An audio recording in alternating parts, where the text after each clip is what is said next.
In this video, we're going to see how you can create a new user account on Windows. So to create a new user account, just click on Start, open Settings, here go to Accounts, go to Family and Other Users, and click here. Now I want to create a user account without a Microsoft account, so let's click here. Click this option. Now here, give a username and password for your account. I'm going to enter my details. Next, you need to give a secret question for resetting your password. Once you have done this, click Next.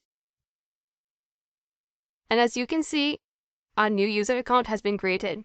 So to log into the new account, just click Start and click the user account. Here, select the new user account which you have created, and it'll take you to the login page.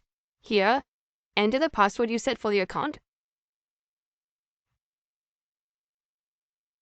And as you can see, we have got a new account. So that's it guys, this is how you can get a new user account on Windows.